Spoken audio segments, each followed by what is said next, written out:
Hello friends, कैसे हो आप सब दोस्तों।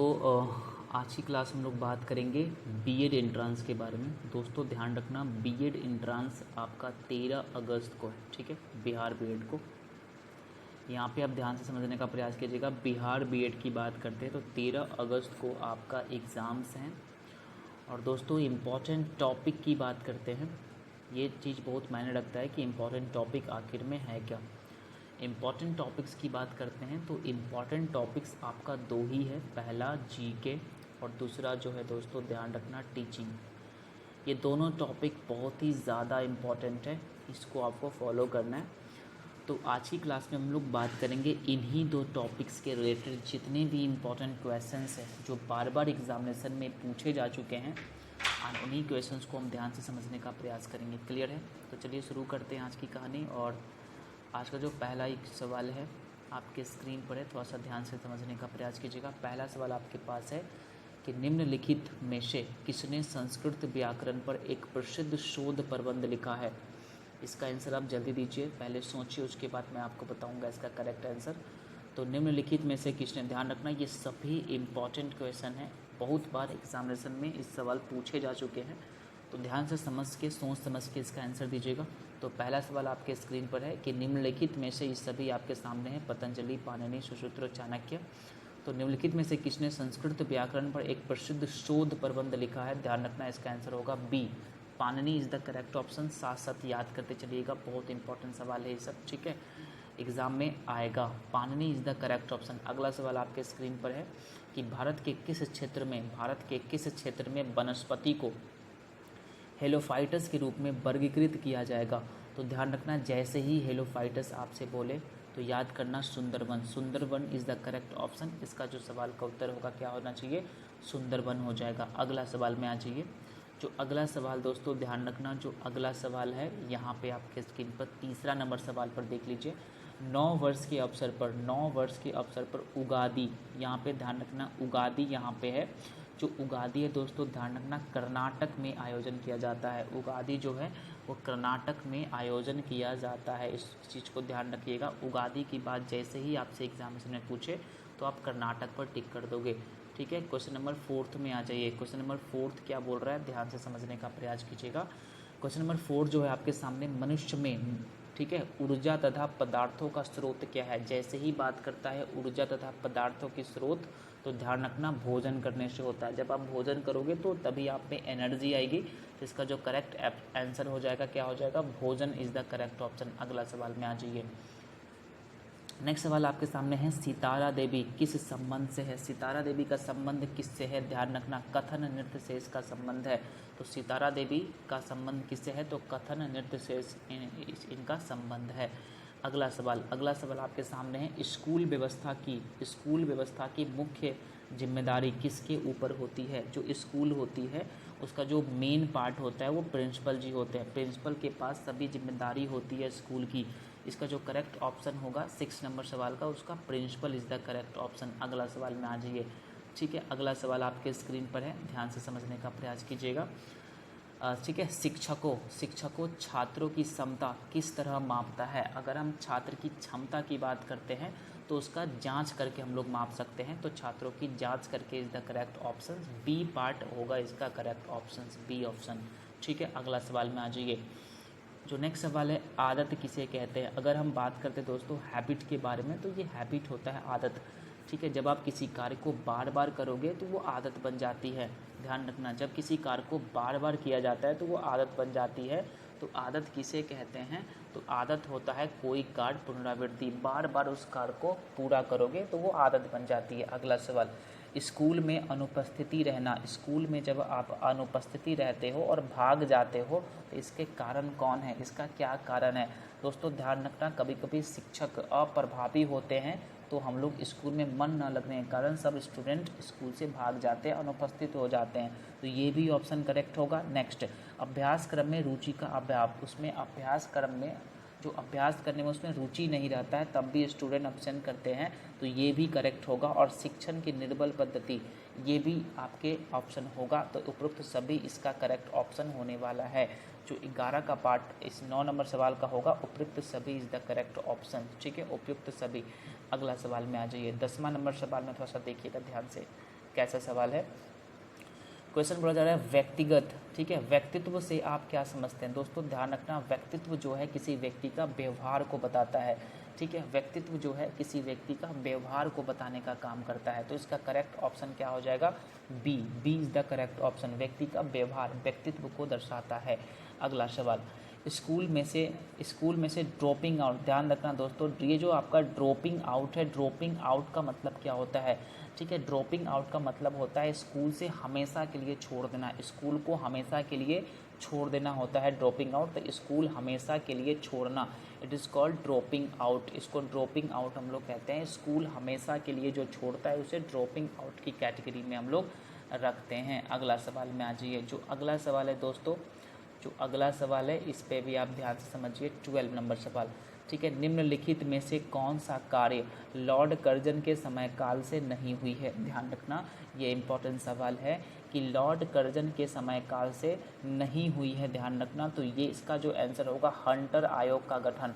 जो हंटर आयोग का गठन इसका करेक्ट ऑप्शन होगा, याद कर लीजिएगा। अगला सवाल, जो अगला सवाल है दोस्तों, किस क्षेत्र की मृदा, मृदा मतलब मिट्टी होता है, किस क्षेत्र की मृदा का निर्माण ज्वालामुखी शैल असिताश्म के अपवक्ष के द्वारा होता है? तो इसका जो करेक्ट ऑप्शन होगा दक्कन का पहाड़। दक्कन का पहाड़ इज द करेक्ट ऑप्शन, याद कर लीजिएगा। दक्कन का पठार होगा इसका करेक्ट ऑप्शन। अगला सवाल, अगला सवाल है आपका छऊ किस राज्य का प्रसिद्ध लोक नृत्य है? यहाँ पे देखो छऊ की बात करते हैं तो किस राज्य का प्रसिद्ध लोक नृत्य है? ध्यान रखना, झारखंड। तो झारखंड का यही, तो इसका आंसर क्या होगा? झारखंड। झारखंड का ये लोक नृत्य है छऊ। छऊ को झारखंड का लोक नृत्य कहा जाता है। ठीक है ना, तो छऊ इसका करेक्ट ऑप्शन होगा। छऊ जो है वो झारखंड का है, झारखंड का लोक नृत्य है छऊ। ठीक है, बात समझ में आई? तो छऊ इधर झारखंड का लोक नृत्य है। क्लियर है ना? नेक्स्ट सवाल देखिएगा। जो अगला सवाल है 15 नंबर सवाल को देखिएगा ध्यान से। कहता है कि निम्नलिखित में से कोशिका की आत्महत्या की थैली, ध्यान रखना ये इंपॉर्टेंट सवाल है, कोशिका की आत्महत्या की थैली लाइसोजोम को कहा जाता है। लाइसोजोम इसका करेक्ट ऑप्शन होगा। लाइसोजोम इसका करेक्ट ऑप्शन होगा। कोशिका की आत्महत्या की थैली किसे कहा जाता है? तो लाइसोजोम को कहा जाता है। लाइसोजोम को कहा जाता है। ठीक है ना? जो अगला सवाल यहाँ पे देखने का प्रयास कीजिएगा। जो अगला सवाल दोस्तों, जो अगला सवाल आपके स्क्रीन पर देखिएगा। एक मिनट थोड़ा सा आप होल्ड कर लीजिएगा, थोड़ा सा होल्ड कीजिएगा। दूसरा नंबर पेज मुझे निकालने दीजिए। ठीक है ना? बहुत सारे सवाल है, आप परेशान मत होइएगा, पूरे सवाल को आपको डिस्कशन करवाया जाएगा, कोई टेंशन मत लीजिएगा। जो भी इम्पोर्टेंट सवाल है एग्ज़ाम पॉइंट ऑफ व्यू से, सभी सवालों को आपके सामने करवाने की कोशिश किया जाएगा। ठीक है, चलिए शुरू करते हैं। अगला सवाल, चलिए ये जो सवाल है आपके सामने देख लीजिए। ओके, वर्गखंड, यहाँ पे ध्यान से समझो, वर्गखंड क्या होता है? ठीक है, वर्गखंड क्या होते हैं? ठीक है, 16 नंबर सवाल देखिएगा। वर्गखंड में शिक्षा के लिए क्या आवश्यक है? तो शिक्षा के लिए आवश्यक बोल रहा है, तो भाई शिक्षा के लिए आपको चाहिए छात्रों में जिज्ञासा होनी चाहिए। छात्रों में जिज्ञासा होगा तभी आप शिक्षा को ग्रहण कर सकते हो। उचित पर्यावरण होना चाहिए, बिल्कुल। एक शिक्षा को अर्जित करने के लिए एक उचित पर्यावरण की आवश्यकता है। एक शिक्षक भी होना चाहिए, परंपरागत शिक्षक भी होना चाहिए। तो इसका आंसर होगा उपयुक्त सभी। इसका आंसर क्या होगा? D is the correct option. D is the correct option इसका हो जाएगा। अगला सवाल में आ जाइए। अगला सवाल में आ जाइए। कहता है सर अगला सवाल कि निम्नलिखित नदियों के युग में से किसे सर्वप्रथम जोड़ा गया था? निम्नलिखित नदियों के युग में से किसे सर्वप्रथम जोड़ा गया था? तो क्या आंसर होगा सर? इसका जो आंसर होगा गोदावरी और कृष्णा। गोदावरी और कृष्णा नदी को सबसे पहले जोड़ा गया था। ठीक है, गोदावरी और कृष्णा सबसे पहले। ठीक है ना? तो इसका आंसर होगा गोदावरी और कृष्णा। अगला सवाल आपके सामने है। अगला सवाल 18 नंबर सवाल देखिएगा। किसका ज्ञान हमें स्वयं को समझने के लिए अत्यधिक मदद करता है? किसका ज्ञान हमें स्वयं को समझने में अत्यधिक मदद करता है? ध्यान रखना, स्वयं को समझना है तो आपको शिक्षा की मदद लेना पड़ेगा। इसका जो करेक्ट ऑप्शन होगा शिक्षा इज़ द करेक्ट ऑप्शन। ध्यान रखना, सभी क्वेश्चंस इम्पॉर्टेंट सवाल है, इम्पॉर्टेंट क्वेश्चन से बार बार एग्ज़ाम्स में पूछे जा चुके हैं, इसलिए आप इस सभी सवाल को ध्यान से देख कर जाइएगा, 100% आपका रिजल्ट आएगा। क्लियर है? चलिए अगला नंबर सवाल में चलते हैं। 19 नंबर सवाल थोड़ा सा देखने का प्रयास कीजिएगा। 19 नंबर सवाल क्या है, ठीक है ना? 19 नंबर सवाल थोड़ा सा देख लीजिएगा क्या है 19 नंबर सवाल, ठीक है? तो 19 नंबर सवाल क्या बोल रहा है कि है ना, प्रायः देखिएगा ध्यान से, प्रायः किस अवस्था में बच्चे विद्यालय में समायोजन संबंधी समस्याओं से ग्रस्त हो जाते हैं? किस अवस्था में बच्चे विद्यालय में समायोजन संबंधी समस्याओं से ग्रस्त हो जाते हैं? इसका करेक्ट आंसर क्या होगा दोस्तों, ध्यान रखिएगा, विद्यालय पूर्व अवधि में, ठीक है? इसका आंसर क्या होगा, विद्यालय पूर्व अवधि में। या टीचिंग से रिलेटेड क्वेश्चन है, एग्जाम में पूछे जाएंगे, ध्यान रखिएगा। अगला नेक्स्ट सवाल, बच्चों की कल्पनाशीलता क्या दर्शाता है? बच्चों की जो कल्पनाशीलता है वो क्या दर्शाता है? तो बच्चों की जो कल्पनाशीलता है, ध्यान रखना दोस्तों, ये आपका दर्शाता है आयु संबंधी उनके रुझान। आयु संबंधी उनके रुझान को दर्शाने का काम करता है। आयु संबंधी रुझान उसको दर्शाने का काम करता है, ये चीज़ ध्यान रखिएगा। 21 नंबर सवाल में थोड़ा सा देखने का प्रयास कीजिएगा। 21 नंबर सवाल क्या है, ठीक है? क्या बुद्धिमान अभिवाहक के बच्चे अध्ययन में सदैव चमकते हैं? नहीं, ये आपका गलत है, ये अवधारणा क्या है, गलत है, ठीक है? समाज में हो रहे नैतिक पतन को रोकने के लिए सर्वश्रेष्ठ विकल्प क्या है? इसका आंसर क्या होगा, ठीक है? इसका आंसर होगा समाज में हो रहे नैतिक पतन को रोकने के लिए सर्वश्रेष्ठ विकल्प क्या होगा? तो जब कभी समाज में नैतिक आपका पतन होता है तो उसका रोकने का सर्वश्रेष्ठ जो आपका नियम है वो शिक्षक द्वारा सदाचरण ही इम्पॉर्टेंट है। इसका करेक्ट ऑप्शन होगा B is the correct option इसका हो जाएगा। जो अगला सवाल ध्यान से समझने का प्रयास कीजिएगा। जो अगला सवाल है कि मानव जन्म मुक्त लेता है, मानव जन्म मुक्त लेता है परंतु सभी ओर से वह जंजीर में है, यह विधान किसने कहा? मानव जन्म मुक्त होता है मतलब जन्म से उसके पास कुछ नहीं होता, लेकिन जन्म के बाद वो सभी जंजीर से बंध जाता है, यह विधान किसने दिया?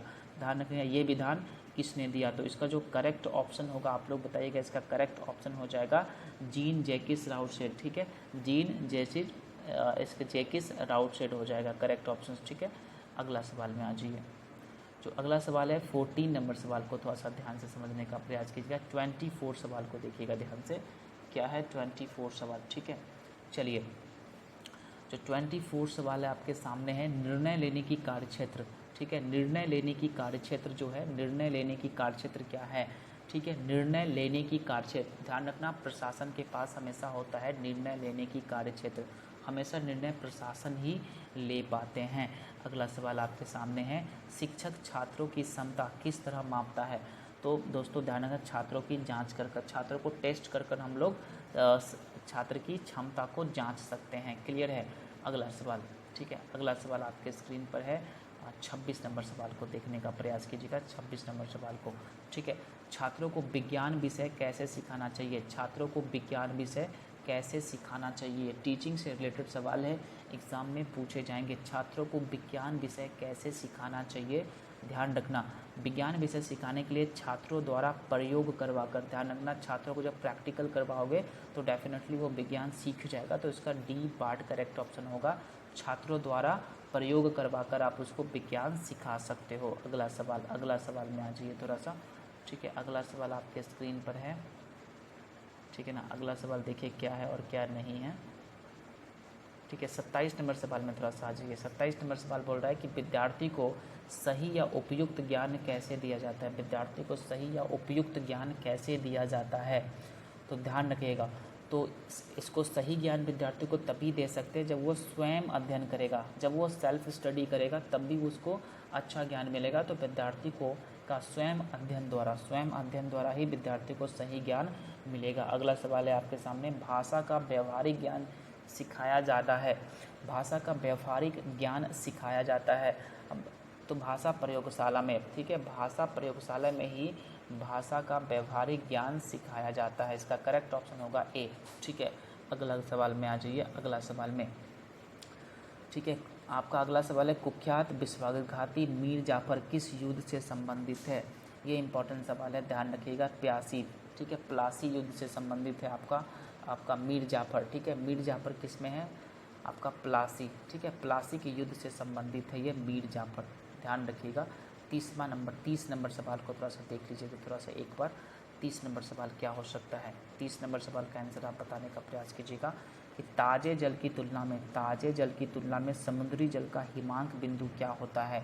ताज़े जल की तुलना में समुद्री जल हिमांक बिंदु क्या होता है, तो निम्न होती है, मतलब कम होता है, ध्यान रखिएगा, कम होता है। बात समझ में आई, बहुत ही ज़्यादा इम्पॉर्टेंट टॉपिक है। इन सभी सवाल को एक बार बढ़िया से रिकॉल करके एग्जामिनेशन हॉल में जाइएगा, इम्पॉर्टेंट है, हमेशा पूछे जाते हैं। ठीक है, अगला सवाल में आ जाइए। जो अगला सवाल है आपके सामने दोस्तों, ध्यान रखना, जो अगला सवाल है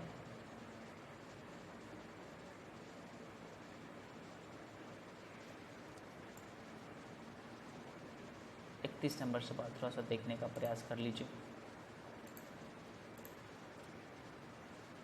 चलिए 31 नंबर सवाल यहाँ पे देखिएगा। 31 नंबर सवाल बोलता है सर कि निम्नलिखित में से कौन मुक्त व्यापार को सबसे अच्छे से परिभाषित करता है।